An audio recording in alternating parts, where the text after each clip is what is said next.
ఈయన ప్రగతిదారులు నిర్మించారు. ప్రగతిదారుల గడీల ద్వారలా ఫామ్ హౌస్ల దారులా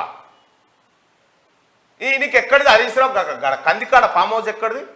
ఏది మన అజీజ్ నగర్ కాడ ఫామ్ హౌస్ ఎక్కడిది? అది నీకు ఎక్కడి నుంచి వచ్చింది? గుర్రాలు, స్విమ్మింగ్ పూల్లు ఎక్కడి అవన్నీ?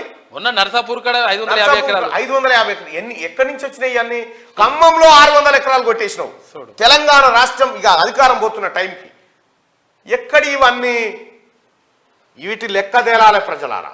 వీటి లెక్క తేలితే ఈ దొంగలు దొరుకుతారు. ప్రగతిదారులు నిర్మించినట.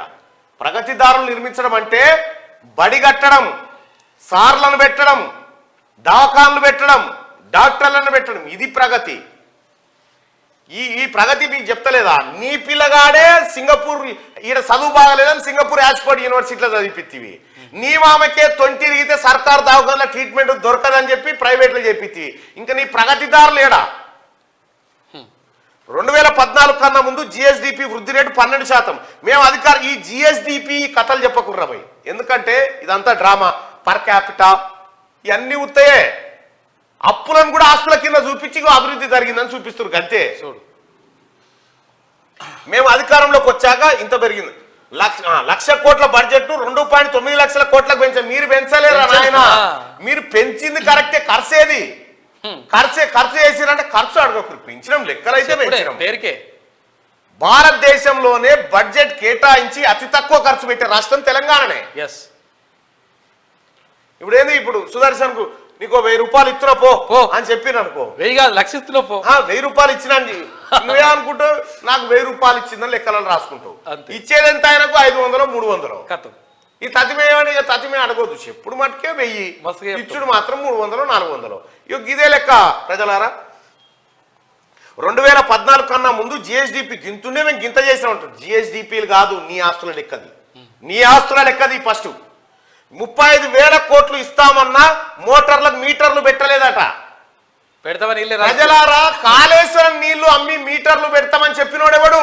వీళ్ళే. ఇప్పుడు లెక్కలల్లా ఇంటింటికి నల్లాలు ఇచ్చి నీళ్లకు మీటర్లు పెట్టి పైసలు వసూలు చేస్తామని తెచ్చి రప్పు పెట్టలేదని పెట్టలేదు కాదు, డ్రామా ఇదంతా.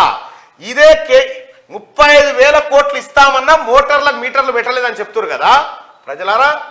ఇదే హరీష్ రావు, ఇదే కేసీఆర్ ఏం చేశారంటే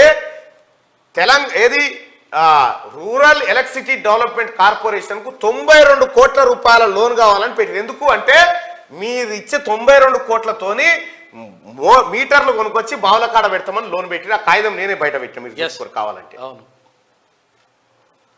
మేము పెట్టలేదు, పెడతామని లోన్ కోసం పోయిండు. దివాలా అంటూ దిక్కుమాలిన ప్రచారం వద్దు. ఆర్థిక పరిస్థితిపై చర్చలో మాజీ దిక్కుమాలిందేంది? దిక్కుమాలిన ప్రచారమా?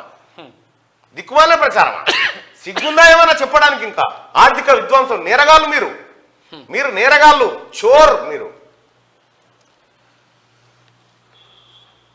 ఆర్థిక అరాచకం. 10 ఏళ్లలో 2 ఫామ్ హౌజులు తప్ప ఆస్తులు సృష్టించలేదు. ఆర్థిక పరిస్థితిపై వాస్తవ విషయాలు వెల్లడికే శ్వేతపత్రం. విపక్షాలు మాకు శత్రువులు కాదు, ప్రత్యర్థులు మాత్రమే. మిషన్ భగీరథ పైన సమగ్ర విచారణ జరిపిస్తాం. రాష్ట్ర అధికారులను కించపరచవద్దని చెప్పి బట్టి విక్రమార్క. అధికారులు ఏం చేసిరు? వీళ్ళు చేయమన్నారు వాళ్ళు చేసిరు, చేయకపోతే వాళ్ళని హింస పెట్టే కేసీఆర్ కుటుంబమే. ఈ విధ్వంసానికి కారణం కేసీఆర్ కుటుంబమే. తండ్రి కొడుకులు వాడుకొని వదిలేస్తారు. హరీష్ బీఆర్ఎస్ లో ఎంత కష్టపడ్డా లాభం లేదు, మీరు చెప్పేవాడిని అబద్ధాలే. రాజగోపాల్, మీ లెక్క పిసిసి అధ్యక్ష పదవి 50 కోట్ల కొనేవాళ్ళం కాదని హరీష్ రావు అంటే, కేటీఆర్ మీరు ఎలా కొట్టుకుంటారో నేను చెప్పాలని మంత్రి కోమటిరెడ్డి వెంకటరెడ్డి అని పొట్టు కొట్టుకుంటారట. మొన్న ఫామ్ హౌస్ లో 2 కొట్లాడుకునే ముసలోని కిందేసిరట అంటురు మరి.